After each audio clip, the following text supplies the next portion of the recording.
প্রতিদিন টাটকা মাছের তরকারির স্বাদই আলাদা। আর এই মাছ কাটিয়া কুটা ফ্রিজে রেখে দিলে স্বাদ লাগে না। তাই প্রতিদিনে আমার অনেক ভালো লাগে। আমি প্রতিদিনই মাছ আনাই বাজার থেকে, প্রতিদিন মাছের না, তারপরে আমি টাটকা মাছের তরকারি রান্না করে খাই। এই মাছটা কাটিয়া যদি ফ্রিজে রেখে দিই তাহলে স্বাদ থাকে না। টাটকা মাছের স্বাদই অন্যরকম।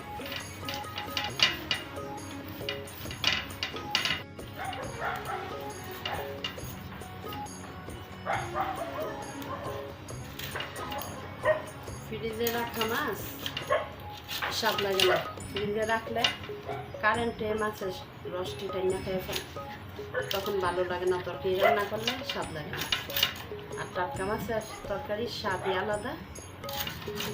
ফ্রিজ আছে দেখে যে আমি একটা বুটটা ফ্রিজে রাখি দেবো, এটা কোনো কথা না। আমাদের প্রতিদিনের তরকারি আমি প্রতিদিনই রান্না করে খাই।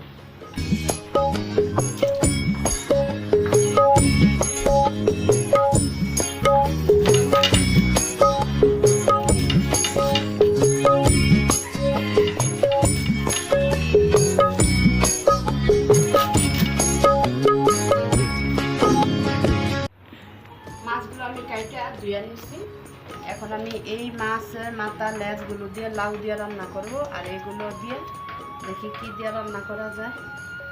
লাউ দিয়ে রান্না করবো এগুলো।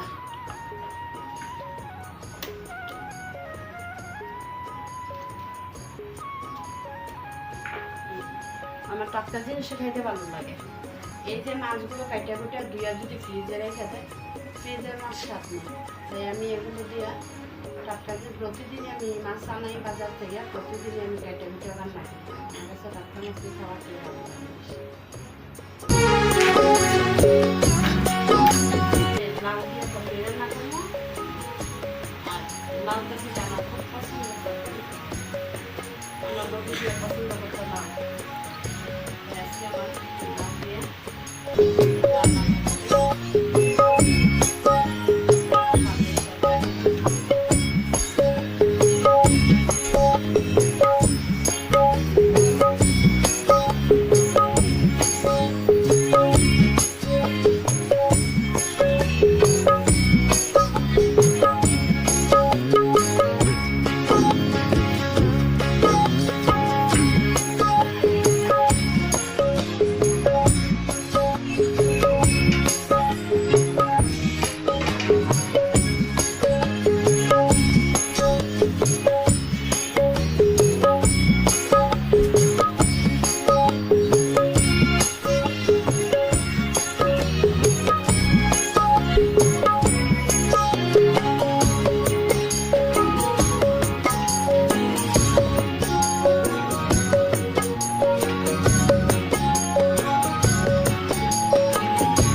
তরকারি স্বাদই আলাদা।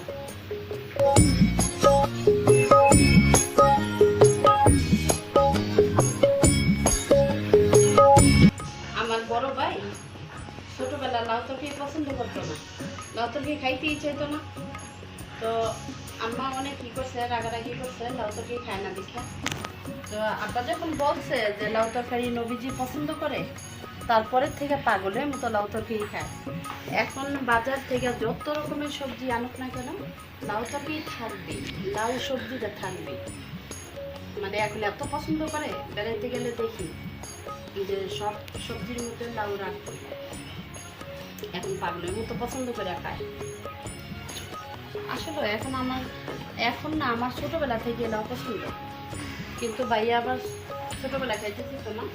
যখন আম্মা দিত বলতো না আমি লাউ তরকারি খাইবো না, আমার অন্য তরকারি দেন। কিন্তু আব্বা এই কথা বলার পরে থেকে ভাইয়া আবার লাউ তরকারি খায়।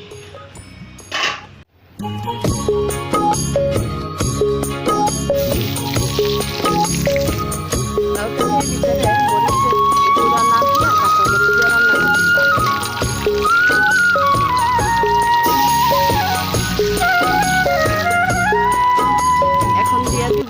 এই যে এখানে আছে লবণ, হলুদের গুঁড়া, আদা রসুন বাটা আর হচ্ছে ধনিয়ার ফাঁকি। সব কিছু দিয়ে আমি তারপরে নাড়াচাড়া দেবো।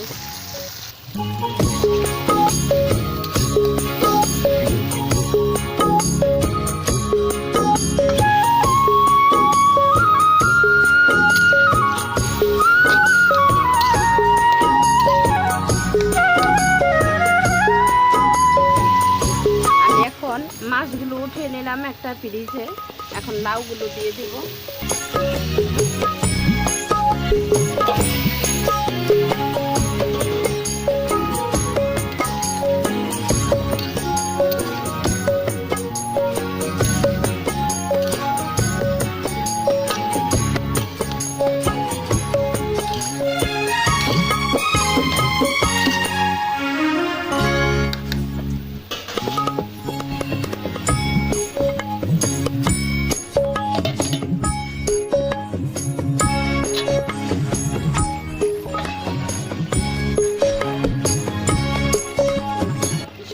তরকারিটা সাদা তরকারির মধ্যে হলুদ মরিচ কম হলেই ভালো লাগে।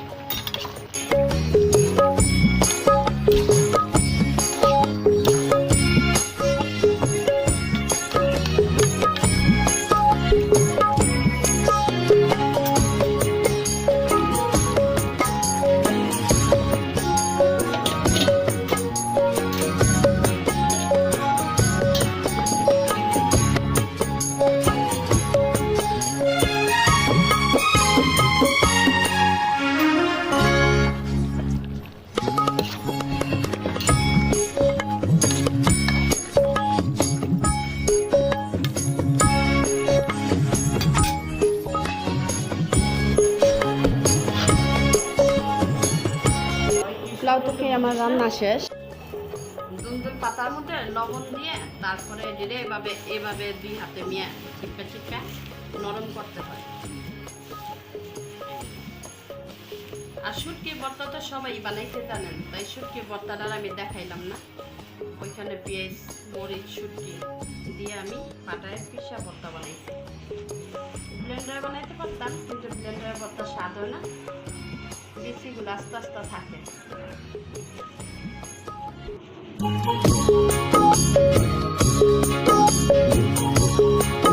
আবার করা লাগবে না, পাতা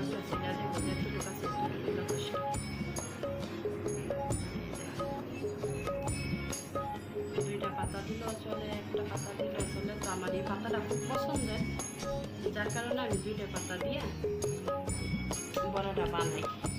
আর যখন খাইতে বসি তখন আমি আমার বাচ্চার বাপের দিয়ে দেই এই।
এইভাবে বড়াগুলো ভাজা নিতেছি।